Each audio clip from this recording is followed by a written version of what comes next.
Okay, welcome to a special tutorial. This is going to be for upgrading the RAM in your original Xbox. So some of the things you're going to need for this upgrade is some flux. I have some paste flux here. This is type PF400 from Qualitech International. I think it's pretty much the same stuff that was used in the only other video on upgrading your RAM. The reason I'm doing this video is because I think there's some things that could have been explained a little better. So it has a lot of similarities to the other video, but a lot of differences as well. This isn't necessary, but I like to use it. It's a tip tinner. This is a lead-free type, but it's okay. And here I got a Hakko tip cleaner. It's a very light abrasive that you stick your soldering iron tip into to get rid of oxides, stuff like that. So, and then some isopropyl alcohol, and I got these. You could use what you want, but I use these foam swabs for an applicator for the flux. And your soldering iron. I have a soldering station here. It's temperature controlled. I don't think you need something this fancy. Like in the previous video, I think the guy did it with a cheap $15, $30 soldering iron. So I think it is possible to do it with that too, but I do enough soldering, so that's why I have the station. I also have a fume extractor here. Not necessary, but helpful nevertheless. So let's get to the mod. First thing to do is clean the pads where we're going to be installing the RAM chips. So we use a little isopropyl alcohol and cotton swab.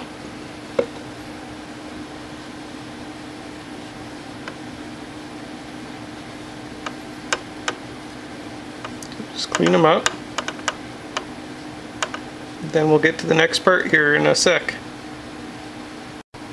Okay, so something I've already forgot to mention is you're gonna need your Xbox either T-sopped or with a mod chip. You can't do this with a soft mod, okay? And you need a BIOS flashed onto one of the banks of your mod chip or onto the T-sop. A BIOS that'll support 128 megabytes of RAM. I personally use individual BIOS 5003, 0.06 or 0.67. It's up to you which one you want to choose. So the biggest tip that I can give you for this upgrade, it will, I think, greatly improve your chances of success, is use new RAM chips, okay? So here I have some brand new chips from a place called UT Source. I'll put a link on it on the video description. For choosing your RAM, there's lots of things that I've read about certain kinds that are compatible with different kinds of versions, but I don't really want to chance it. So what I do is I order the exact RAM that's on the motherboard already. So for here, this is a 1.0 version Xbox motherboard, and it has the Samsung, the number is K4D26323M-QC50. So the only difference in the RAM, in the Xbox RAM, is that this M, the letter M at the end of the first part before the dash, it'll either be an M, a D, or an F for your RAM. So I chose to get some sticks of M, and that's what I'm going to be installing.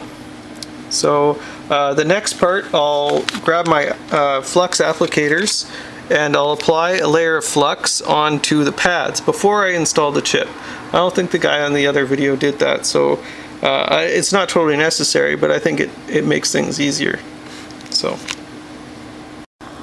Okay, so one thing I want to explain here, I got the flux applied, I want to explain on the soldering iron tip.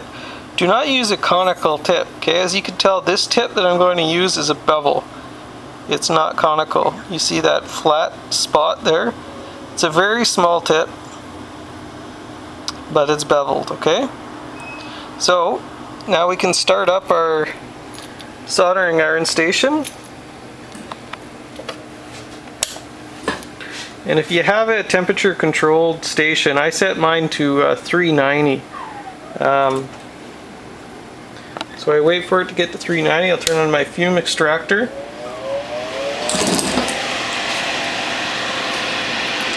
I'm just going to put it in my tip tinner when it's ready.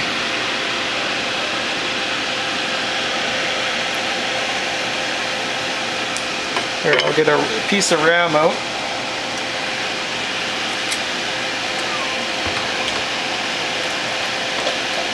I use some little tweezers to hold the RAM chips.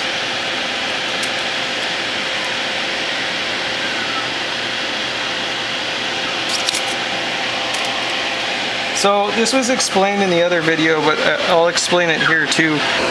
Now the orientation as to where I want to place it, there's little white dots on the board beside where the RAM chips are supposed to go, which indicate where you're supposed to put the RAM chips. Now here's one of those white dots right here. Now that shows me, if you look on these RAM chips, there's two circles. See those two little circles in the corners?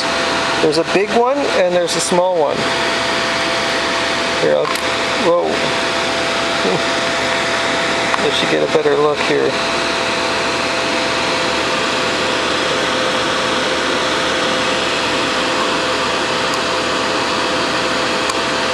Okay, there you go. Small one and the big one. Now the small circle, that corner, goes to where the white dot is, okay?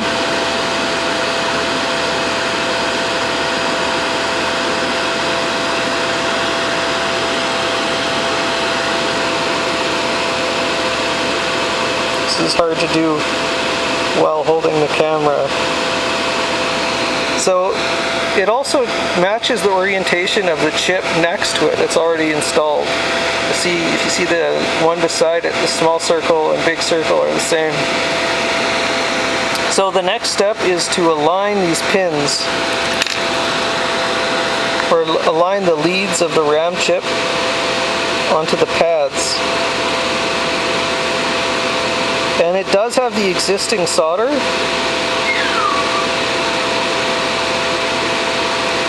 Already on the pads, so it's not so easy to line up like was seen in the previous video for doing this. So next we're going to tack corners. This corner here and this corner there. Okay. Hold down the chip. We're going to tack the corners here.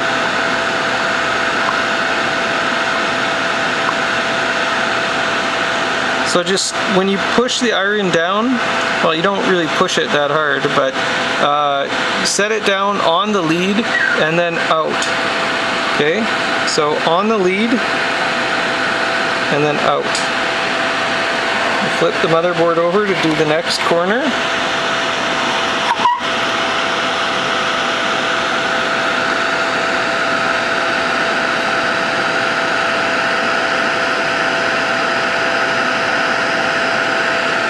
Okay, verify that it's tacked. Just move it a little. Make sure that it doesn't fly off. So, good. Both corners are tacked. Next, we're going to put flux all on the top of the leads, and then we're going to start tacking all the sides down. Okay, so for the next part, I got the flux all on the top of the leads now. I'm going to start with one of the long sides of the RAM chip. I just prefer it. So start at one side, on the lead and out.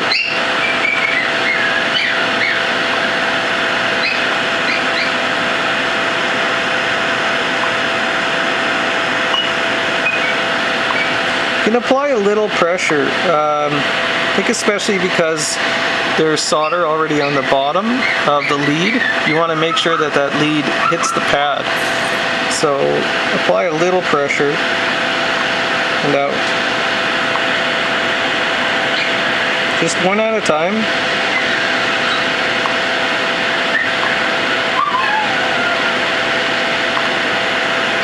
Okay, so we got a bridge here.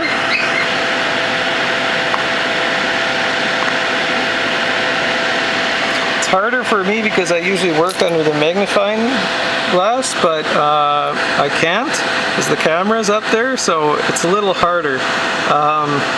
If you absolutely can't get the bridge with your little tip, use another bevel tip, but a larger bevel tip.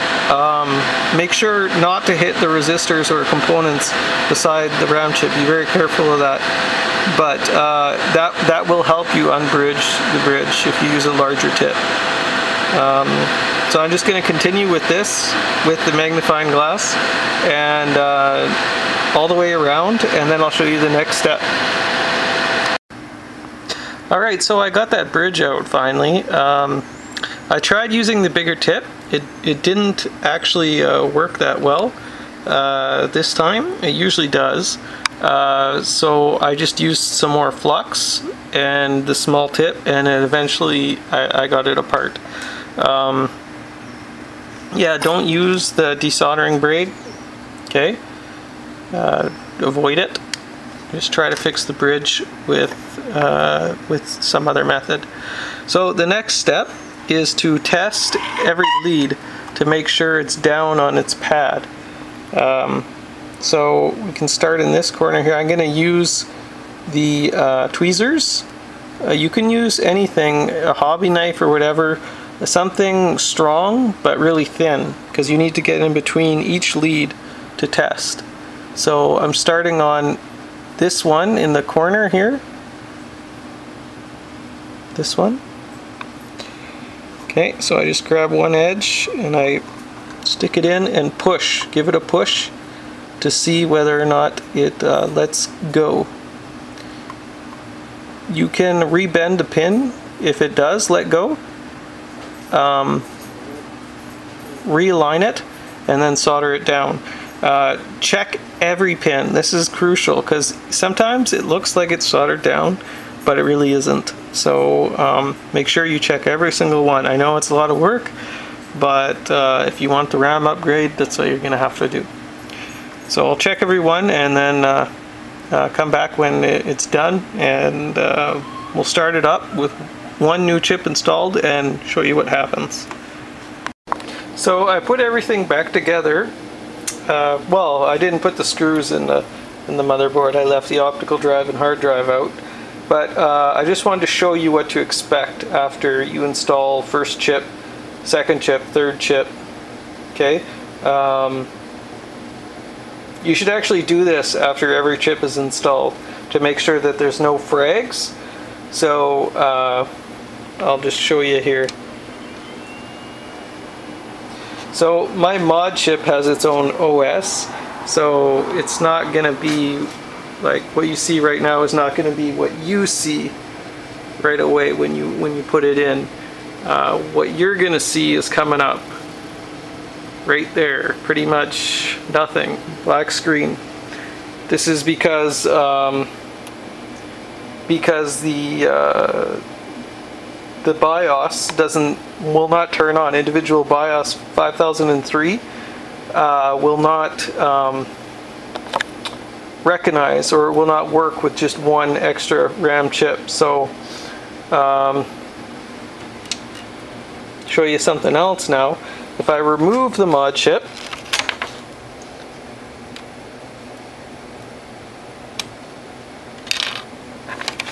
plug it back in, start it up,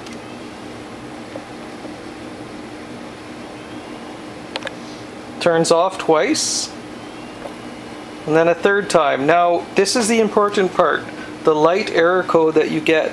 This error code is orange-red.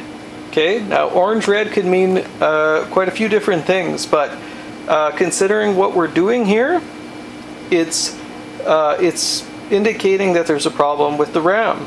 So we should expect this. This is what we want to see. What we don't want to see is green, red, green, red, green, red. Flash it like that, because that means a frag. Okay, that means that there's a bridge somewhere and you need to take care of the bridge. This is how you check. This is how you can check every chip that you install, whether or not you installed it without fragging. Okay. Yeah, so we're going to move on to chip number 2 right away. Okay, so I just finished installing the second chip. I didn't really show the process because it's just the exact same thing as the first, but I wanted to show you it turn on again. So I've disconnected the mod chip. Turn her on. And green, and then off, green, off. This whole time you're going to be getting no video. Okay. And then after green off the second time, this is what's going to happen. Orange, red, if you did it right, that is, without bridging. If it is going green, red, you're going to have to recheck all the solder joints and make sure that there's no bridging. Okay? So now on to the third. The third and the fourth chip are definitely harder. Well, that is if you started on the bottom. I started on it because started at the bottom because it was a lot easier to show you the whole process. But I'll be showing you the third and the fourth right away here. Okay, so I started on the third chip on the top of the motherboard. Now you're going to realize quickly that the chips on the top are harder because of the components on the top. You don't have the space that you did on the bottom. So you're going to have to come up with ways to maneuver to solder your joints. Like right here, I've done this side already and I'm working on this side of the chip. So I'm going to go sideways so I don't end up nailing these components here. So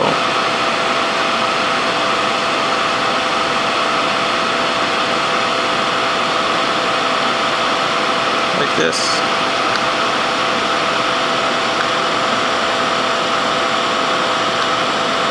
Okay. Alright, so here's the fourth chip. How I did it, because all the capacitors on the side, for the first part right here, I grabbed from the RAM chip, starting from the RAM chip, went down, touched the lead, and out. Okay, it's still a little hot. Turned off the iron, but okay, so that's how you do that. Those, I think about 6 or 7 of the pins there, or the leads, and for the others you can turn the board around and you can fit it in this way. Okay, right over top of the power supply connector, or the part where the power supply connector plugs in. Okay, you can actually get up and properly solder the points down. And for checking the pins, you're not going to be able to do it the usual way, not all the way around at least. So what I did was I would go from the RAM chip down to the pins and check that way. Put it in between the leads and check each lead like that. Okay? I did that for this side as well. Okay? Okay, so we have the fourth chip installed here, right there. Haven't removed any of the flux off of the chips yet, but one thing I'm not going to include in the video is actually I had the fourth chip installed last night, and I tried to turn it on, and I had the same light error, the orange red. You shouldn't be getting that error after the fourth chip. So what I did was I resoldered, or I reflowed the solder on each solder joint for all the 4 chips. It's a lot of work, but it's possible that you're going to have to do the same thing. The joints just weren't, it wasn't a good enough connection. It's really important to get the leads down on the pads. So you do have to apply a little pressure with the iron. Not a whole lot, but just a bit. but you want to make sure that that lead is against the pad. So anyways, this is what you should be seeing after the fourth chip is installed and your mod chip is off. Just plug her in here.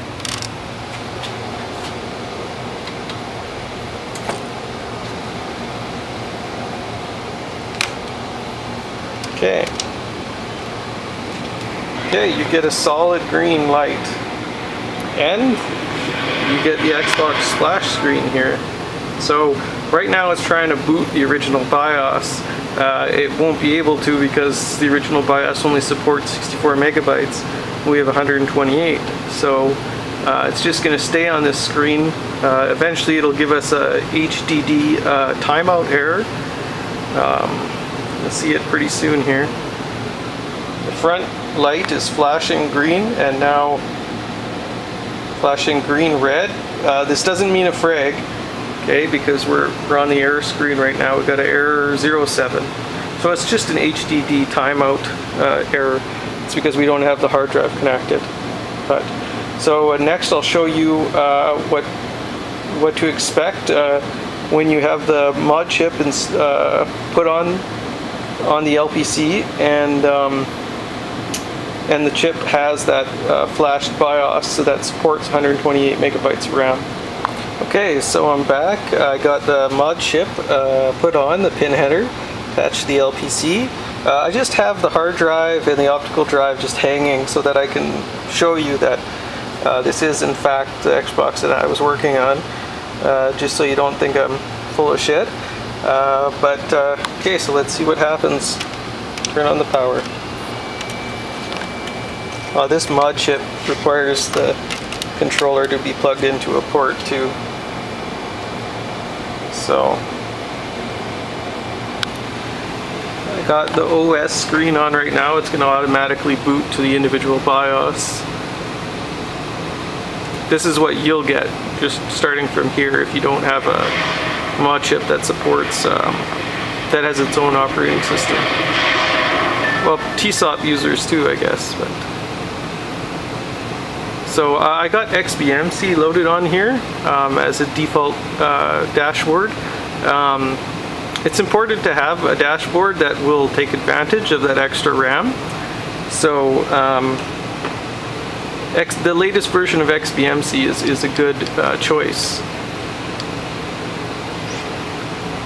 Tell you what version exactly. So it's XBMC for Xbox 3.3 Beta 2 R31773. Okay, that's the version I got on there. And now, if we look at summary, you'll see on memory what it reads there. It reads 103 megabytes free right now. So we know that the Xbox is seeing the extra RAM.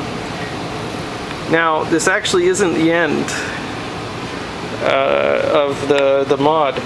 We want to make sure that the Xbox can access this RAM as well. Not just that when it tries to access, it fails. It usually ends up in a freeze or video going pear-shaped, something like that. So next we're going to test with a game that requires the full 128 megabytes of RAM. If it runs, then you know for sure that your RAM is installed properly and the Xbox can access that RAM. So that'll be the next part. Okay, so this last part of the video, I wanted to just show it on the big screen because it's a lot nicer that way. Exact same Xbox. It's the one in the bottom left there. So we're going to go to that Virtual Cop 3, the game. I'm going to show you how to test the RAM.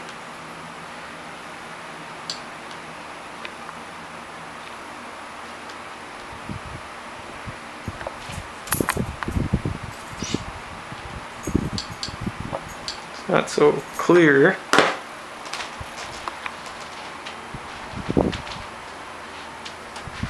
Okay, so Virtual Cop 3. I'll post a link as to where you can download this game. So this game was designed on the Xbox only to work with an Xbox that has a full 128 megabytes of RAM. Anything else, it won't work. Even if you have all your RAM chips installed, but one is not installed properly or one is fried and not working, it won't boot. So you need all 4 new chips installed and working. So on a 64 megabyte Xbox, this is as farthest as you're going to get. You're not going to get to this screen.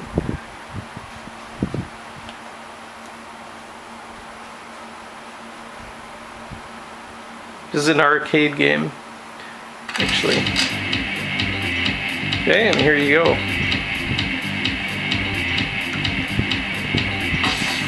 This game is really cool, especially with the light gun. I got a light gun coming in.